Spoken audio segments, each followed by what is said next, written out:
All right, we're gonna talk about manual flexibility exercise. And manual flexibility exercise when your client cannot do any self-stretching for their flexibility, you can assist them by doing manual flexibility exercise.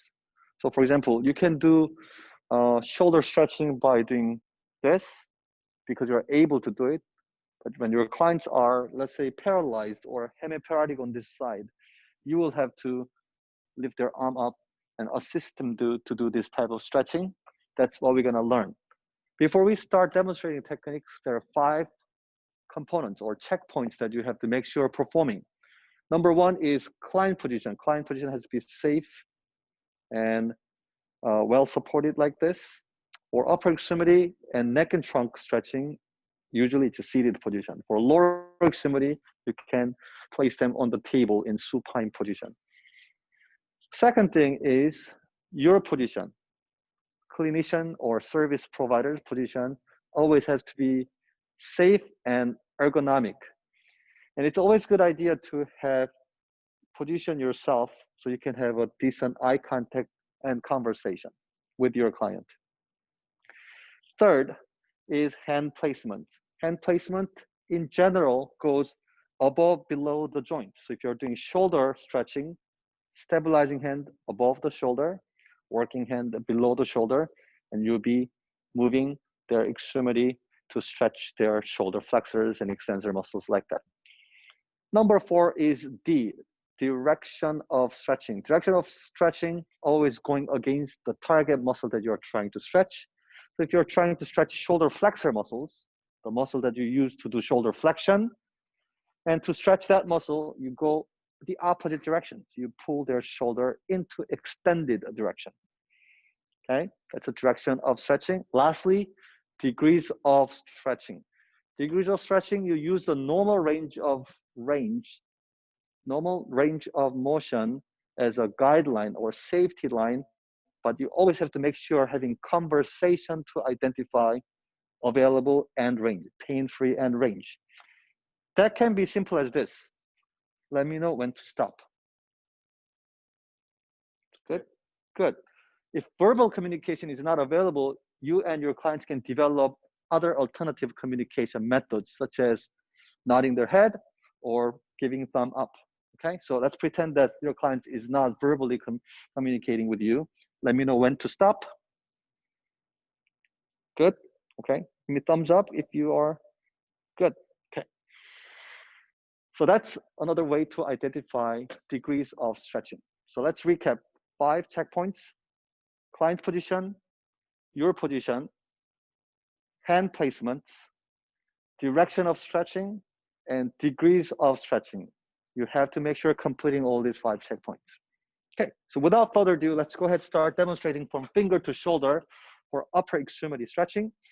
Let's start with the finger flexor stretching, which is commonly contracture the muscles among our clients with stroke and other neurological disability. So in that case, you use that knuckle bone, metacarpal head, as a reference point. Above that will be stabilizing hand, working hand below that MCP, and pressing the fingers down to stretch this shorten finger flexors. Okay, and you hold that position once you find end range. Please let me know. Is it good? Okay, right there. More? Good. Okay, you stop there once you agreed at the degrees of stretching, and hold it there for about 10 seconds. 5, 6, 7, 8, 9, 10, and relax. You go back to the original position, go through PRM, passive range of motion, go for second set of 10-second hold. 3, 4, 5, 6, 7, 8, 9, 10, relax. And then you go through the range of motion again, go for third set of 10-second hold. That will be the center protocol, 3 sets of 10-second hold. Finger flexor stretching. You flip their hands, you can do extensor stretching, pressing down, and let me know when to stop. Good. Hold it there for 10 seconds. After 10 seconds, bring it back, go through the passive range of motion, full range, identify the end range again, hold it there for 10 seconds. That will be finger extensor stretching. Now, let's move on to the thumb. Thumb extensors. Thumb extensor stretching, you are gonna drop their thumb towards the gravity. You do not have to use whole hands for working and stabilizing hands. Just need a couple of fingers, maybe 2, 3 fingers to grab the base of, stabilize the base of the thumb. 2 fingers to 2 digits of the thumb and push down to stretch their pollicis extensor pollicis. Okay, flip their hands to stretch flexor pollicis. This is what you'll be doing. You do not need to use your whole hands, just 2 fingers, bring it down towards the gravity. Okay, that's a thumb flexor stretching. Moving up to the wrist joint, dropping their hand weight towards gravity will be a good start to stretch wrist extensors. And then working hand in mid hands, press down to stretch wrist extensors. Again, flip their hands, let the hand drop towards the gravity. There'll be initial stretching for wrist flexors. So flexor, carpi ulnaris, radialis. Okay, some of the finger flexor muscles, flexor digitorum muscles are all assisting this wrist flexor. So this will be a good wrist flexor stretching. And also you may see modifications of that involving both hands and finger stretching. That can be effective stretching to include both flexor carpi muscles and flexor digitorum muscles. Good. Next segment is a forearm pronator and supinator stretching. Again, about 90-degree and 90-degree supination and pronation from thumb up neutral position. So this one, you gotta be careful about client position. If their arms are extended like this, you cannot isolate pronation, supination, because you're involving both shoulder internal external rotation. So make sure elbow at 90-degree flexed position. Stabilizing hand must go above the elbow joint, not blocking their motion by having in the middle of their radial ulnar joint. So above the elbow, stabilizing hand. Working hand can be here, base of radius, or you can have handshake positions. You can also have an arm wrestling position. I will demonstrate different versions, but my preference is having clamping methods, thumb right at the radial radius base, and then you'll be twisting their forearm into supinated position to stretch pronators, okay? And then you'll be turning their forearm into pronated position to stretch their supinators. Okay, variations of this working hand positions, as I said, shaking hands position is fine, handshakes, or arm wrestling is also acceptable as long as they don't have any problem in their wrist joints. But for the purpose of isolating the joints, this may work better than the other methods. Grabbing the base of the radius and matching your thumb right at the base of the radius, okay? That's, again, supinator stretching. And I'm putting him into fully supinated position to stretch his pronators. Next up is elbow. Elbow flexor extensor stretching. So after bicipital contractures or surgery, someone may have a very tight elbow flexors. Above the elbow, you stabilize. Below the elbow, working hand, gently move down towards the gravity and let me know when to stop. It's good. Hold it there for 10 seconds. To stretch elbow extensor, you go into full flexion as this, okay? Shoulder joint. Shoulder joint has 3 planar motions. When you have 3 plane motions at a certain joint, you go by sagittal plane, frontal plane, and transverse plane in that order. So we're gonna start with the flexor and extensor stretching in the shoulder first. Extensors are located here. Therefore, I'm gonna move him into full flexion mode and let me know when to stop. Good, hold it there for 10 seconds. To stretch flexors, you will have to move shoulder into extension mode and hold it there for 10 seconds. Let me know when. Good, and that's good. Shoulder flexor stretching.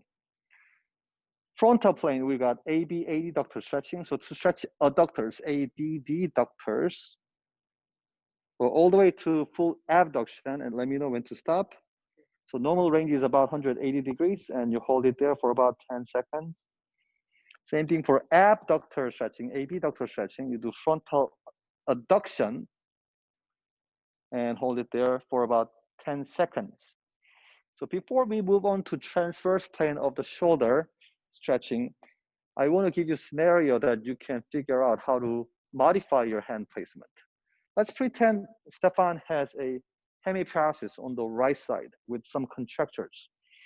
When your client doesn't have a full control over lower arm, you simply lifting this one up, you are increasing the risk of dislocating their shoulder or creating a painful situation. So you will have to support the lower arm, okay? So to do that, instead of using a simple hand placement of above below the shoulder joint, you are recommended to use your whole arm as a modified grip.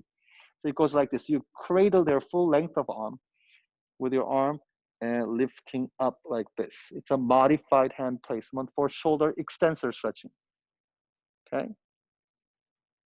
Client has a paretic arm or paralyzed condition on one side. That's something that you need to consider. Same thing for adductor stretching. Let's pretend your client has a spinal cord injury. This is completely paralyzed, arms dropped, and there's no voluntary control. You're simply lifting this one up, lower arm weight's gonna dislocate their shoulder.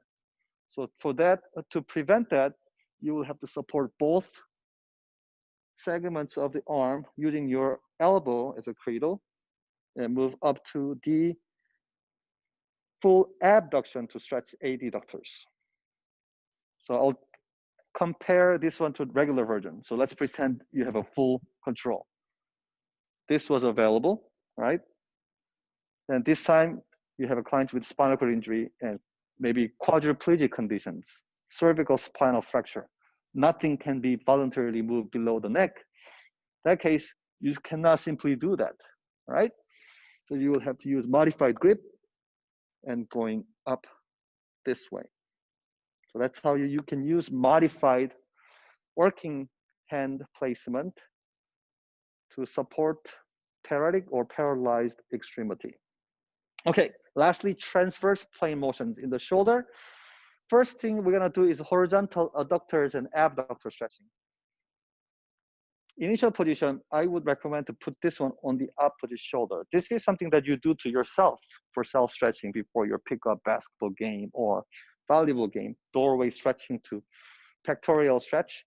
So you try to simulate that in this position, hand on the opposite shoulder and working hand above the GH joints, glenohumeral joints, and stabilizing hand and working hand right below the shoulder and gradually moving their shoulder out to stretch their horizontal adductors, okay? And then you put the hands back. This time you're gonna push the elbow in. Let me know when to stop. It's good, okay? That will be horizontal abductor stretching or horizontal extensor stretching. So 10 seconds, that's good. Last one to do in the shoulder joint is internal external rotator stretching. So that can be done as an exception of client position. We're doing shoulder stretching, but we're not doing anything around the shoulder. Client position, this is an exception. Elbow at 90 degrees, okay? Stabilizing and tucking their upper arm in. And lower arm, you are using your working hand to pull out to stretch internal rotators. So shoulder internal rotator stretching. And go to the opposite direction. This will be shoulder external rotator stretching.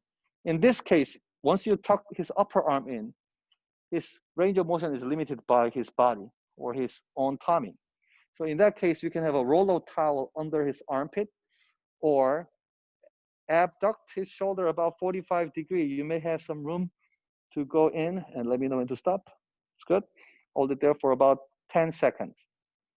So since he's in fully internally rotated position, I'm stretching his external rotators this way. There's a reason we are trying to perform shoulder internal external rotator stretching in this position. It is called closed pec articulation. joint is having secure and maximum contact. So it's less vulnerable for any dislocations or injury. Versus when the shoulder is abducted like this, your shoulder joint, ball and socket joint, is having a minimum contact space, meaning it's very vulnerable to get dislocated. So we want to avoid shoulder stretching in this position, particularly with populations with disability that you see in our center. However, if you go to sports PT or athletic training room, you see a lot of shoulder stretching is done in this athletic positions because this is pertaining to their sports performance. If you have a volleyball player, baseball player, or tennis player, they all performing a lot of overhead activities this way. So for them to rehab their shoulder flexibility in sports specific position must be essential. So in that case, elbow 90 degree, shoulder at 90 degree abducted position. From here, you put them into internally rotated position to stretch external rotators. And you also externally rotate to stretch their internal rotators. Okay, stabilizing hand under shoulder, under elbow, under the elbow, working hand in the lower hand, moving in, let me know when to stop. Good. External rotator stretching. And this will be internal rotator stretching for sports rehab. Good. That will be it for our upper extremity demonstration of manual flexibility exercise.